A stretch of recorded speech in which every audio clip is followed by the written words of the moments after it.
Sometimes, one story is enough to change a heart forever. Welcome to Heart Change Stories.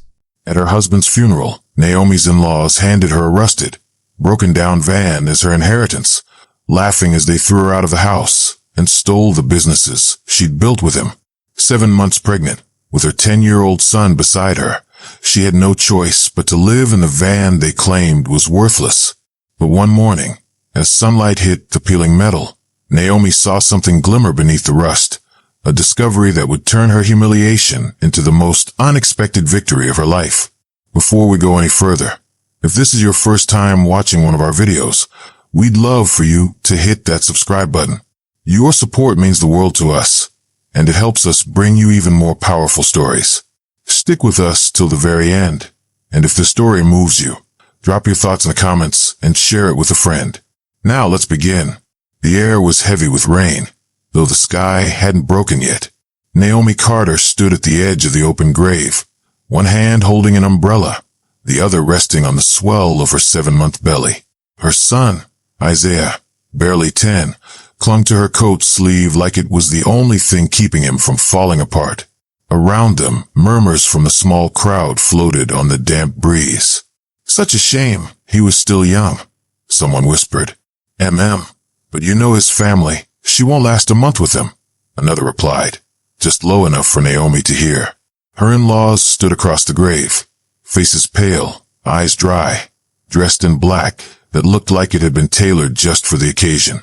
Naomi's gaze lingered on them, not with hate, but with the quiet knowledge that they'd never accepted her. Not when she married their son, not when she helped him build the family business from a cramped back room into a downtown storefront, and certainly not now. By the time the last clod of dirt hit the coffin, Naomi's shoes were soaked through. She didn't have the energy to fight the cold creeping up her legs, but the will reading was next, and she clung to the thought that her husband had made sure she'd be protected for their children's sake. Inside the lawyer's office, the warmth of polished wood and the faint smell of old paper wrapped around her. She sat quietly, Isaiah beside her, as the lawyer opened the folder. His voice was steady, clinical, almost too formal for the words he read. "To my wife, Naomi Carter, I leave our home at 42 Willow Lane, all my shares in Carter Floral and Design, and the 1972 van."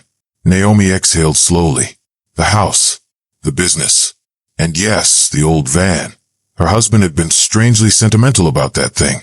Relief softened her shoulders until her sister-in-law's laugh cut through the air.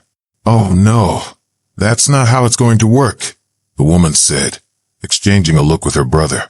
Naomi blinked. "Excuse me." Her father-in-law leaned forward, his tone clipped. "The house and the business are family property. You married into it. You don't own it. The only thing you get is the van.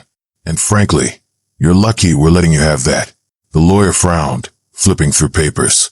"That's not what's—" "Enough," the older man barked, his voice a thin thread of control. "You want trouble, Naomi? Take us to court. Let's see how far you get while pregnant, with no money." Naomi felt Isaiah's small hand tighten in hers. The room tilted just slightly, the smell of stale coffee mingling with her own rising nausea. She opened her mouth, then closed it. This wasn't the place. They were daring her to fight in their arena, and she'd already seen what they could do when cornered. 15 minutes later, she was standing outside with nothing but a set of van keys in her hand and the faint sound of their laughter following her into the drizzle. On the walk to the van, parked behind the funeral hall, Isaiah kept glancing at her, as if hoping she'd say it was all a mistake.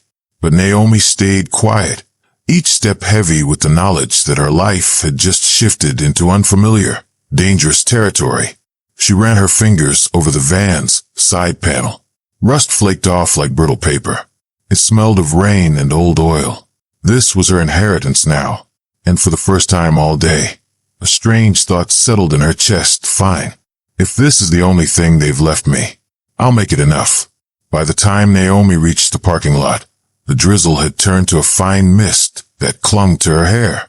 The van was parked under a leaning lamppost, its paint bubbled and eaten away by rust. One of the back doors sagged like it had given up years ago. The driver's side mirror was held together with duct tape. She opened the door and was hit with a wave of stale air, oil, mildew, and the faint, metallic tang of time. Isaiah climbed in first, sliding across the cracked vinyl seat.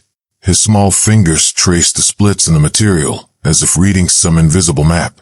"Mom, we're not really living here, are we?" His voice was quiet, almost hopeful. Naomi didn't answer right away. She set the keys in the cup holder, her hands lingering there, her eyes fixed on the dashboard. It was coated in dust, but she could still see faint fingerprints, her husband's, pressed into the grime, from when he'd last tinkered with it. That night, they parked a van on the far side of an empty lot behind a closed hardware store. The hum of the streetlights above blended with the distant rush of traffic. Naomi wrapped Isaiah in a blanket and tucked it tight around him before lowering herself onto the narrow bench seat in the back. Her belly made it awkward, but she didn't care. At least here, they were out of the rain. A pair of shadows passed the van windows, voices muffled but clear enough. "That's the Carter widow, right?" "Yeah. Heard she lost everything. Her in-laws took it all. She was always too proud, never saw her begging. Guess she will now." Naomi stared at the ceiling, her jaw tightening. She could feel each baby kick like a reminder. You don't have time to break. The next morning, the chill woke her before the sun did. She dug for the small suitcase she'd managed to grab from the house, pulling out a sweater with worn cuffs. Isaiah was still asleep, curled up like he was bracing against the world. She kissed his forehead, then stepped outside into the gray dawn. She had no house, no shop, and no safety net, just a rusted van and the determination to make it work. And though she didn't know it yet, the van's value went far beyond its battered shell. Days blurred into a routine. Morning started with Naomi walking to the corner store for day-old bread, then returning to the van to split it between herself and Isaiah. She'd spend hours searching bulletin boards for any work she could do, cleaning, carrying, arranging flowers for a few coins. The van became their little island. Isaiah drew in the condensation on the windows, little stick figures holding hands. Naomi kept her hands busy, wiping surfaces, shifting boxes, trying to make the space less like a tomb and more like a home. It was during one of those cleanings that she noticed it. She was scrubbing a stubborn patch of rust near the back door when the sponge snagged on a sharp edge. Rust flaked off, revealing a tiny sliver of metal underneath, but it didn't look like the steel she expected. It was warmer in color, denser, almost glowing in the pale light. She frowned, running her thumb over it. The texture was smooth, almost too smooth. She pushed harder, peeling away more of the brittle surface. The sliver widened, catching the sunlight just right, and for a moment, it wasn't the color of any paint she'd ever seen. It was the color of wealth, of permanence. Gold. She blinked, stepping back, her heart pounding, not in wild excitement, but in a quiet, cautious rhythm. Her husband's voice echoed faintly in her mind. "That van's our safety net." She'd always assumed it was just nostalgia talking.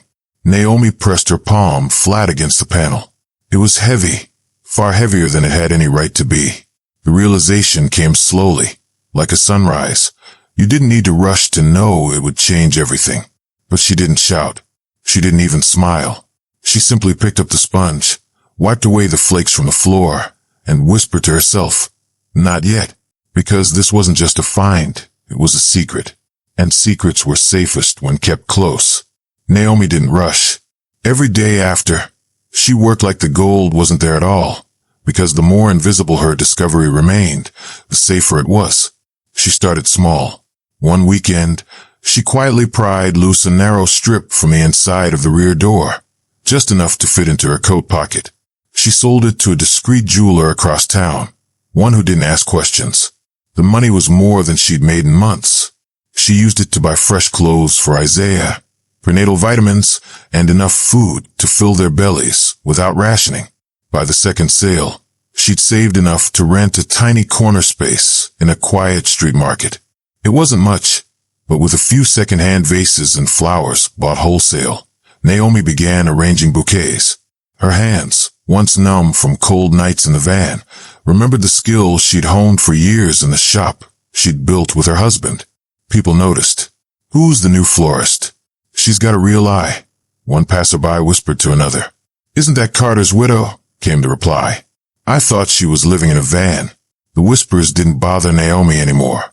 If anything, they fueled her. She arrived before sunrise, stayed past dark, and never spent more than she needed. Every extra coin was reinvested into better flowers, better tools, better displays. All the while, the van remained parked under the same leaning lamppost. She treated it like any old rust bucket, never letting on that its panels hid a fortune. Meanwhile, across town, her in-laws were choking on their own greed. The businesses they'd stolen began to crumble under their mismanagement. Orders went unfilled, bills piled up, and rumors of debt swirled. Naomi heard it all, sometimes from customers chatting in her shop.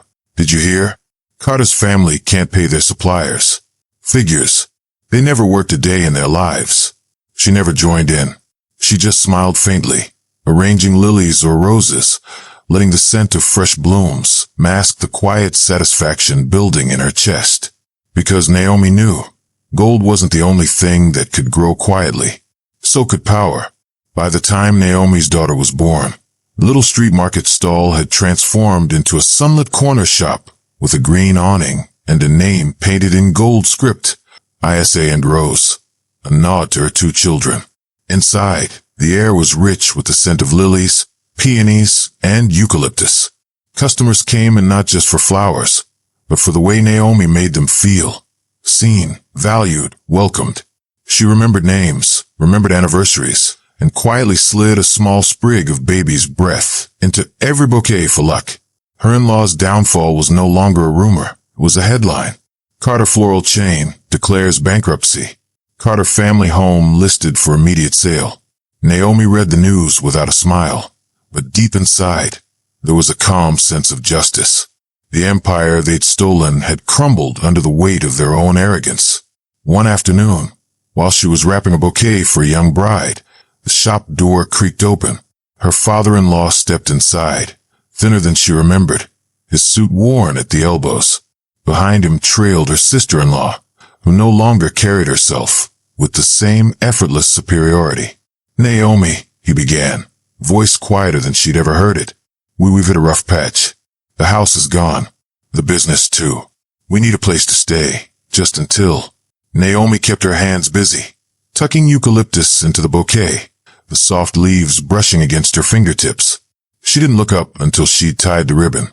"I remember," she said finally, "the day you told me the van was all I deserved, that my children and I deserved nothing good." She glanced at them then, not with anger, but with the same measured calm she'd used when deciding which flowers to trim and which to let bloom. Her sister-in-law's gaze darted to the shop's gold-lettered sign, then to the gold-plated pen Naomi used to write receipts. The realization flickered in her eyes. Naomi slid the finished bouquet across the counter to the waiting bride. "I'm afraid I don't have room," she said softly, but firmly. "Some things too small to hold the weight of the people who once tried to break them." They left without another word, the little bell on the door chiming like punctuation. Naomi exhaled slowly. It wasn't revenge she tasted, it was freedom. By the time Naomi's daughter was born, the little street market stall had transformed into a sunlit corner shop with a green awning and a name painted in gold script, Isa and Rose, a nod to her two children. Inside, the air was rich with the scent of lilies, peonies, and eucalyptus. Customers came in not just for flowers, but for the way Naomi made them feel. Seen, valued, welcomed. She remembered names, remembered anniversaries, and quietly slid a small sprig of baby's breath into every bouquet for luck. Her in-law's downfall was no longer a rumor. It was a headline. Carter Floral Chain declares bankruptcy. Carter family home listed for immediate sale. Naomi read the news without a smile, but deep inside, there was a calm sense of justice. The empire they'd stolen had crumbled under the weight of their own arrogance. One afternoon, while she was wrapping a bouquet for a young bride, the shop door creaked open. Her father-in-law stepped inside, thinner than she remembered, his suit worn at the elbows. Behind him trailed her sister-in-law, who no longer carried herself with the same effortless superiority. "Naomi," he began, voice quieter than she'd ever heard it. We've hit a rough patch. The house is gone. The business too. We need a place to stay, just until. Naomi kept her hands busy, tucking eucalyptus into the bouquet, the soft leaves brushing against her fingertips. She didn't look up until she'd tied the ribbon. I remember, she said finally. The day you told me the van was all I deserved, that my children and I deserved nothing good. She glanced at them then, not with anger, but with the same measured calm she'd used when deciding which flowers to trim and which to let bloom. Her sister-in-law's gaze darted to the shop's gold-lettered sign, then to the gold-plated pen Naomi used to write receipts. The realization flickered in her eyes. Naomi slid the finished bouquet across the counter to the waiting bride. I'm afraid I don't have room, she said softly but firmly. Some things are too small to hold the weight of the people who once tried to break them. They left without another word, the little bell on the door chiming like punctuation. Naomi exhaled slowly. It wasn't revenge she tasted, it was freedom. Evening light spilled through the shop windows, bathing the petals in warm gold. Naomi sat at the counter, her newborn sleeping in a woven basket beside her, Isaiah sketching in a notebook across the way. She glanced at the van through the window. It still sat in the same parking space it had been in since that first night, rusted, quiet, unassuming. No one passing by would guess that its battered shell had changed everything. The gold inside had given her a second chance, yes, but it wasn't the metal alone that built this life. It was the choice to keep moving, to work when it would have been easier to quit, to turn bitterness into something that could bloom. Sometimes she thought about her husband, how he must have known, how he'd left her the one thing they could never steal. She imagined him standing in the doorway, arms folded, that familiar, quiet pride in his eyes.